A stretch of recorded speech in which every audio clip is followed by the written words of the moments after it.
So I'm going to hand over to Daniele Fiandaca to talk to us about some of his work. So Daniele, over to you.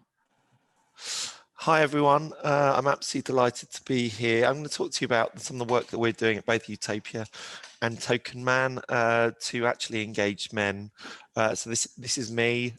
Just to give you a context of who Utopia is, we're a culture change business. We actually deliver more entrepreneurial, more inclusive and healthy cultures. This is our delivery team, and these are some of our clients, just to give you some context, because I'm actually really going to talk about Token Man and the work that we're doing on Token Man, which obviously comes into the work we do at Utopia. So why engage men? You know all this. We've heard it already. Early in my journey, I've been on my own journey for 8 years. Early in my own journey, I got to hear Chloe talk about this, which is no minority group in history has ever made real cultural change without the support of the majority group, which is why back 8 years ago, I co-founded with these 3 women something called Token Man. So Token Man was set up specifically to give men a better understanding of the challenges women face when in the workplace and inspires them to help create more inclusive cultures. So really, we set Token Man up partly because certainly 8 years ago, I know that every time I got into a gender equality discussion, I think I probably said one thing and then realized I just need to be quiet because I was going to say the wrong thing. And so we realized we had to provide a safe space where men could talk openly and get it wrong without feeling to be judged, so they could actually learn. I'm going to talk about our journey because it's really interesting. Vanessa, you said it was 3 years ago. Actually, I know it was actually 18. It was September 2016 is when I was last on the stage. Oh, I know. I was invited by this wonderful woman, Karina Burrows, who actually heard me. And actually, she's the reason I'm sitting here today, to be honest, because she heard me speak at Shoreditch House 6 years ago and said, you have to come into Bloomberg and actually speak to our team about the work you're doing. And she invited me into the gender networks. And the reason I put this up is because 5 years ago, I came on the stage and I talked about allyship. And I talked about the need to bring men in, and I think that was the narrative that we really looked at Token Man about. How can we bring men in to actually be allies to create change? And not long after this session, actually, I picked this book up. So I'm going to show it to you now. If I'm ever feeling down, I should pick it up because it's to my future husband. It was given to me by my beautiful wife just before we got married. And she bought me this book, and it's one of those books where you get questions, and those questions are questions about me, how she feels about me, if I'm ever feeling down, I should pick it up because she just says wonderful things about me. I hadn't picked it up, to be honest. I think I picked it up back in 2017, and I just picked it up and I started reading for it, and I came to this page.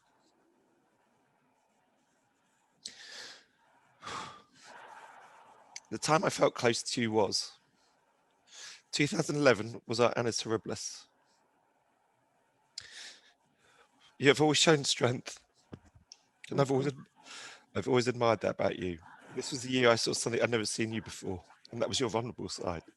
It doesn't come out very often, and all I wanted to do was look after you. 2011 was the year my brother died. As you can tell, it's had quite a big impact on me. And reading that, it just really just hit me in the face because, you know, we were going in and we were asking men to help others when actually I started to think about why was it that it took, and I'd been with my wife for 10 years when my brother died. Why did it take my brother dying for my wife to see my vulnerable side? And it started to make me realize the damage the patriarchy does on men as well as everyone else. So we shifted what we were doing with Token Man, because what we realized is, and let's be really clear, if I'd been, Token Man is set up to drive gender equality. That's what it's set up to do. And if we were being successful with the allyship narrative, well, I wouldn't have shifted it, but we weren't being successful. We weren't getting enough men in the room. So very simply, we shifted it. And what we realized was, until we could understand and talk to men and understand how they were feeling, how could we expect them to get in a room to help others? So the first thing we did is we did something called Fathers in the Workplace. We did this 5 years ago, and people told us we were mad. There's no way we would get people to come to Fathers in the Workplace. Fathers in the Workplace, we sold 90% of the tickets. It was actually held at a 180 person venue. It was 80% men, and all of those men were so thankful to be able to have a conversation that they'd never had before. And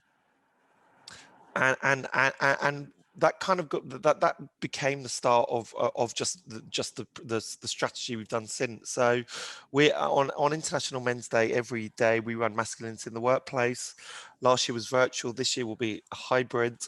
It's an incredible day. Our average feedback score is on the last event was the physical event was 9.1 out of 10. It is majority men in the audience, although it's probably more 45% and we really look at some of the topics that will be impacting men and everyone else. And it's really interesting that I got invited today. I think it's one of these things that the theme for this year is actually beyond allyship, is actually the theme. Last year was inclusive leadership, and as well as actually having the event, sorry. As well as having the event for the last 2 years, we've done a sorry, this is a nice quote. Masculinity in the Workplace consistently has more white men attending than other diversity inclusion event. Bravo! Now use it to drive change, and I remind myself that the whole time, because we do need to drive change, which means getting it at scale. So we do a research piece every year to look at how prevalent masculinity is in the workplace in terms of dominant culture. And as everyone on this call knows, it's extremely dominant. But actually, when you ask people, and we find this in the work that we do, if you ask a senior man, do you have a masculine culture? And actually, often senior women as well, they will say no. It's only once we do work with them and take them through an accelerate that they actually all invariably recognize they do have a masculine culture. And so what the first year we had, I think 33% of people said they had a masculine culture. And then the most recent report said it was 39%. So what we started to realize is we've got to stop thinking about masculine, asking people that question, but actually looking at leadership. What are the skills that are rewarded and valued in the business? So here's what we call the inclusive leadership gap. So if you look at the skills, all the skills that were most rewarded were the typical, what I'd call typical traditional masculine skills. But when we looked at what we think are the skills of the future, you talk about Gareth Southgate, and I think Gareth Southgate just epitomizes these skills. What you can see here is skills like culture, intelligence, vulnerability, and empathy just aren't valued and rewarded in workplaces in the UK. And that's a huge issue. I mean, if we look at vulnerability, it's shocking. You know, only 3% think vulnerability is rewarded. But what gets even worse is junior, middle women management say it's dangerous to show vulnerability in the workplace. It's 48%. So it's actually dangerous. So we're seeing a huge issue within workplaces in around the type of leadership that we believe is needed for the future. So how are we engaging men in the workplace? So 5 key areas. So we've been running Utopia for 4 years. Hopefully you'll never hear me talk about diversity and inclusion. We always talk about inclusion before inclusion and diversity, because inclusion is what needs to get first. And let's be really clear. You're not going to know anything about me, but your unconscious biases will go through the roof. Let's be really clear. If you type the word privilege into Google Images, you will get someone that looks like me. And I know I'm an ex-CEO. I used to work in the advertising industry, so I know and I'm doing some work still in that ad industry. But I know that when I was a CEO, if someone said to me diversity and inclusion, we know from the human brain that all you actually hear is the first word, which is diversity. And I would have thought this is not for me. And so what we do is we always talk about inclusion first, so that we still have the men in the room. The second thing we do is I think we're one of the few inclusion and diversity specialist that has mental health front and foremost in the work that we do, and it is fundamental, because if you look at some of the challenges that men are facing in the workplace, mental health is by far the biggest one, actually, and we see far more people suffering as men in the workplace than we see suffering as women. Masculinity in the workplace, I've talked about.